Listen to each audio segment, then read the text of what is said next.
Have you ever looked back on your life, maybe 10 years ago, 20 years ago, and realized that everything has changed? Like everything. You're not the same person. You don't think the same. Besides your face looking the same and a little bit older, there's no aspect of your old self that exists anymore. And it's not because of one big breakthrough. It's because of a few quiet, repeated decisions. I've been thinking a lot about this recently because I think about who I used to be. And I think about who I am now. And even though I look the same, my life is completely unrecognizable. And every part about me, especially in my mind, is absolutely unrecognizable. And so I want to share with you the 7 mindset of habits that just completely changed my life. And hopefully I inspire you to take on one of these or 2 of these or every one of these. And, these 7 habits didn't just shift my thoughts. They changed how I showed up in the world. They rewired my brain. They built my confidence. They reminded me, or actually taught me, what the hell I was doing in this world. And underneath all of the shame and the fear and the not good enoughs, it was able to work through those things and start to quiet them down. Not that they're all gone, but just that they're quiet. The shame, the fear, the not good enoughs, they're way quieter than they used to be. And if you're anything like I used to be, which is overthinking or people pleasing or chasing perfection or not taking the action that you want to, then it's time for you to take your mind back and hopefully pick up 1 or 2 of these. So the first thing that really changed my life, number 1, was taking radical responsibility. And at one point in time, I realized that no one's coming to save me. And that's good news. And that's really the first mindset shift that happened to me when I was 20 years old that just broke my identity wide open. I stopped blaming people. I stopped blaming my past. I stopped blaming my parents. I stopped blaming the economy, my exes, the weather, Mercury in retrograde, or the algorithms, or all of those things. I realized that I have to be the person to do it. And it was through one conversation that I had with my one-on-one coach at the time. I was 20 years old and I was making excuses. I was showing up late to calls. I was not getting my assignments done on a weekly basis. And I've told this story before, but it was a conversation that really changed the course of my life. He said, "Hey man, I've got a question for you. Like if you look at a business and a business fails, whose fault is that?" And I was like, "That's the CEO's fault." He said, "If you look at a business and it's got, thousands of employees and one person's able to take all those thousands of employees and move the whole company in one direction and succeed, whose fault is that?" And I was like, "Well, that would be the CEO's fault." He said, "Okay, so let me ask you this. If you get to the end of your life and you look back with regret, you don't have the life that you want, you wish you would have done more, you wish you would have loved more, you wish you had more peace, joy, happiness, love, all of those things, and you don't have as much as you wanted, and you didn't create the life that you want, whose fault would it be?" I was like, "That would be my fault." He's like, "And if you did have the love, the joy, the happiness, everything you've ever wanted, you create an amazing life and you're on your deathbed, whose fault would that be?" And I was like, "That'd be my fault." And he said, "So the problem with you, Rob, is you're blaming everybody else but yourself. You're not showing up. You're not taking your life seriously, and you're not acting like the CEO of your life." And I was like, 10-4, got it. From that moment on, I was like, everything is my responsibility, right? The good, the bad, the still working on it. And it's not, the thing that I want you to understand is it's not about shame and shaming myself to do it. It's about power, because as long as something is out there that's responsible for my happiness or responsible for my money or responsible for my joy or my love, whatever it might be, as long as it's out there, I'm going to stay stuck. But when you take responsibility for everything, you're no longer the victim in your life. You're the sole person in control of your life. But once you say it's on me to heal, it's on me to change, it's on me to create the life that I want for myself and my family, once you really get that clicked into your brain, everything changes completely. And so that's the first thing. And I think the most important thing is taking absolute radical responsibility for your life. So that's the first one that changed my life. The second thing that changed my life is practicing daily gratitude, even when life sucks. And gratitude seems like this cutesy little, flowery, I'm going to put on my yoga pants and I'm going to be all grateful. And that's the way I always thought about it for years. But it's not just like a cute little habit. What I have realized over the past couple of years when I've really been focusing on gratitude is that gratitude is a gateway to happier moments in your life, happier days in your life. without needing to change anything except for your perspective. And so you have this thing in your brain called the reticular activating system. And if you've never heard of it before, it's basically the filter of your brain. Your brain has approximately about 11 million bits of information that can come into your brain at any second. And your brain is filtering out, what do I need? What do I not need? And out of those 11 million bits per second, it only takes in between 30 to 80 bits per second. So it's filtering out 99.99999% of things. And your brain can be trained for what you want it to look at. And so we all have, as humans, negativity bias, which is where our brain will search for what is wrong in our life, aka what is negative, as a safety mechanism. And so we'll see all of the negative in our life, but that's going to make you feel like shit. So you train your nervous system and your reticular activating system to stop scanning for danger and start scanning for joy, for happiness, for things that you can be grateful for. And so even when it felt hard, when I had no money, when I had no clear purpose in my life, when I had no clue what was next and what I was doing, there was always something to be grateful for. My heart, always beating. Could be I have a cup of coffee that I'm drinking. Could be the feeling of the sun on my skin. I'm programming my brain from the moment that I start and wake up to stop searching for what's wrong and start searching for what I can be grateful for. And that changed the course of how I feel every single day.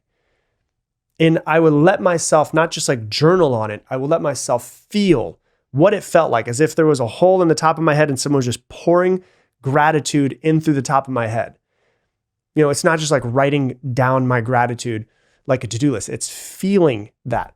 And what's really weird is that once I did that, it's like everything softened. Like my fear softened, my anxiety softened, my spiraling, my overthinking, all of those things were just, I don't have to worry as much because life's pretty damn good right now. You know, it might not be where you want it to be, but it's still pretty good. And it's like that phrase, and I think about it all the time, is your mind can make heaven out of hell or hell out of heaven. But it's all just based off your perspective and what you decide to look at.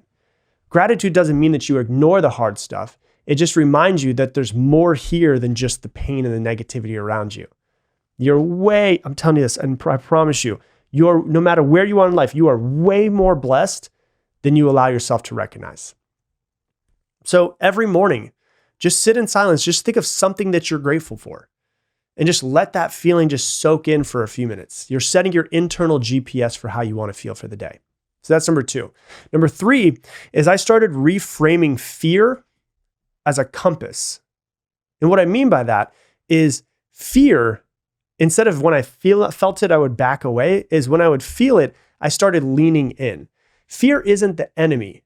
Fear is just your nervous system going, whoa, whoa, whoa, whoa, whoa. We're doing something unfamiliar. We're doing something on the edge of our comfort zone. And I logically know that in order for me to change my life, I need to get out of my comfort zone. And so if my brain is showing me fear, then it's showing me I'm on the edge of my comfort zone. Not that I'm going to die if I make a cold call or if I put up an Instagram post. I'm not going to die when I feel that fear. I'm not going to die if I do it.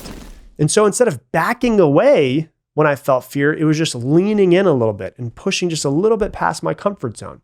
It's not a stop sign. It's just a signal. And most of the time, it's pointing to something that's important for you to push past a little bit.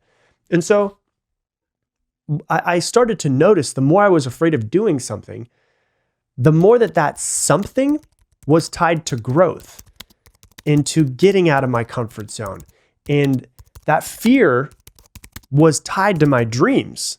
And so I was like, okay, so if I feel this fear, if I'm looking at my dreams, I've got to get out of my comfort zone. I've got to do this. I've got to grow. And so the fear was actually a compass for what I should do, not what I shouldn't do. Like starting my podcast. When I started this podcast back in 2015, I had the idea in January of 2015. I didn't start it till August of 2015 because for 8 months I was scared. And then I realized this is something that I feel is the right thing to do. I should do this. And so it was like starting my podcast. Scared the hell out of me, but I did anyways. Getting on stage for the first time in front of 10 people scared the hell out of me. And then I started doing a little bit more and a little bit more. And now, I am excited to get on stage in front of 3,000 people sometimes. Opening up about my story when I first started the podcast. All of these things scared me. I was scared every single time, but I did it anyways. And the shift is, instead of thinking I'm scared, I should wait, the feeling is I'm scared, so this probably matters. And so I should do this. And so think about that. Like, what would you do today if you weren't afraid? How is that fear attached to your dreams and what you want to create?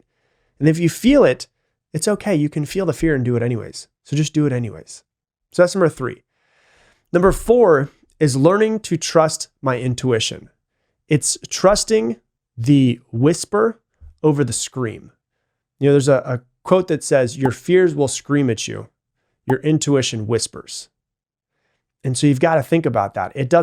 Your intuition doesn't demand anything from you. It doesn't tell you what to do. It doesn't rationalize. It simply is just an internal feeling. It's an internal nudge. And most of us have been taught to ignore that whisper and to think logically instead, or to wait until we have a clear plan that we can be absolute certain for, or to keep doing what's safe, or to listen to our fears in some sort of way. The whisper, it's very, very subtle. But the whisper, in my opinion, is the wisest part of you. You're just keeping yourself too damn busy to actually listen to it. You're too busy scrolling and watching this and doing that and doing that and doing this. And like you're just constantly doing things all the time versus going inward and actually paying attention to you. It's there. I promise you it's there. You've just got to get better at listening to it. My whole life changed when I started listening to that quiet voice, that quiet inspiration that was inside of me. Even if it made zero logical sense. Like starting this podcast and quitting my job 10 years ago to do this podcast made no sense. There was no money to be made. People didn't listen to podcasts. They didn't know how to listen to podcasts. And a lot of times when I told people I had a podcast, they said, what is a podcast? Fast forward over 10 years now, and you're like, yeah, it's a pretty good decision. But it was only because I had this internal feeling of like, this feels like the thing I'm supposed to do with my life. It didn't come from like creating a 5-year plan. It didn't. I had no plan. It was just like, this feels right. And I'm going to follow what feels right. So you have to understand it's going to whisper to you. It's not going to shout, but you've got to get quiet enough to listen to it and to hear it. So that's number 4. Number 5 is to act before you feel ready. Have you ever said something like, I just need to get more confident about it? Or I'm really busy right now, or I'll do that later, or I need to learn more before I take any action. Me too. I've done it. But I want you to understand, confidence doesn't come from thinking about doing the thing. It comes from doing the thing, scared, and then realizing, oh, you survived.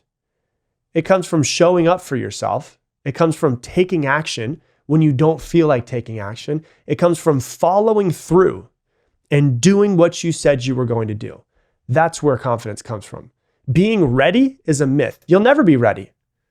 Action is what makes you ready. You become ready the more that you do something.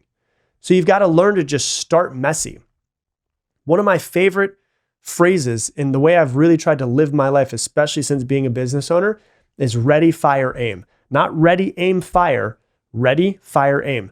So in my business, we'll figure out something. Boom, this is an idea that came through. Let's put a couple things down. Let's just take messy action immediately and do it. And let's just see if it floats. Like take messy action. And as we do it, then as we fire, then we start to aim. Okay, this worked, this didn't work. And instead of like creating the perfect plan, it's we come up with the plan as we're doing it, because then we're going to come up with a better plan because now we know a little bit of what works and a little bit of what doesn't work. Right? So you have to start messy. You have to speak before your voice feels strong. It took me like 650 episodes before I finally found like I felt my voice and found my voice in this podcast. So you have to show up and just do it anyways. Speak before you feel like you know what to say. Show up even when your inner critic is screaming at you. Start the business before you have all the details. And that's how you build momentum. And you start to learn more about what you're doing as you're doing it. So you don't need to feel ready. You just need to feel willing more than anything else.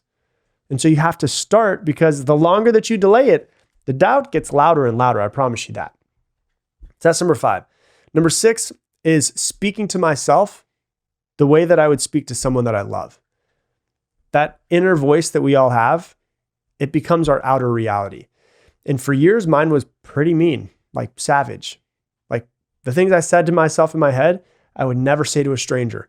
I wouldn't even say it to someone that it was my worst enemy, let alone someone that I actually love.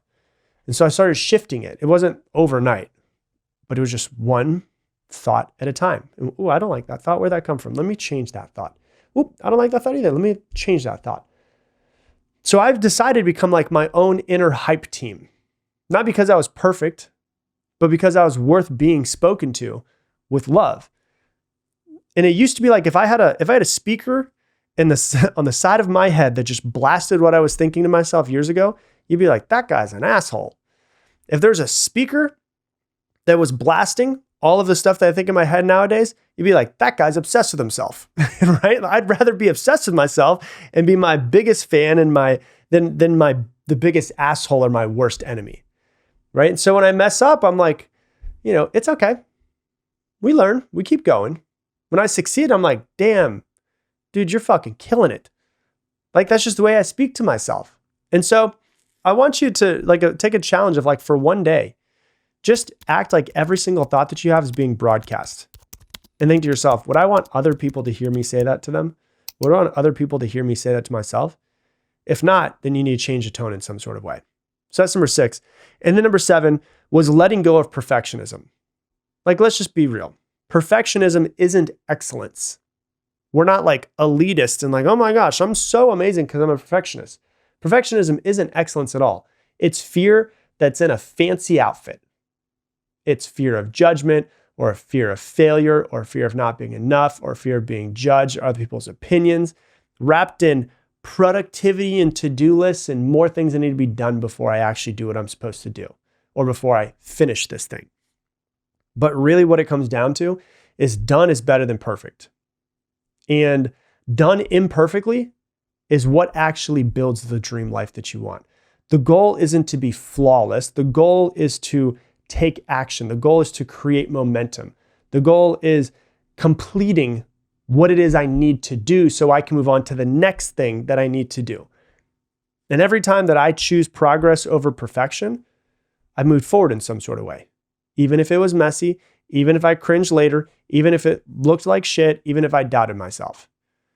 And so try to release being perfect and just try to be more real. Say, I'm just going to try to complete things versus trying to make everything perfect. And so I want you to understand, this is these 7 habits, they didn't just make me more productive and all of that. They did in some way, but more than anything else, they absolutely changed my life. And so I stopped waiting to be ready. I stopped shrinking around fear. I stopped betraying my own voice. You don't have to be fearless. You just have to take the right action.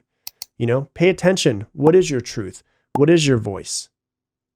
And so let me ask you, if you think about it, out of these 7 habits, which one of them can you start implementing into your life immediately? That's all I want you to do. Start doing it today. You already have what it takes. You just need to act like it. Hey, thanks so much for watching this video. YouTube thinks for some reason that you want to watch this video right here. The algorithm's picking this one for you specifically, so click it and watch it. And if you want to make sure that you never miss any more videos, hit that button right there to subscribe.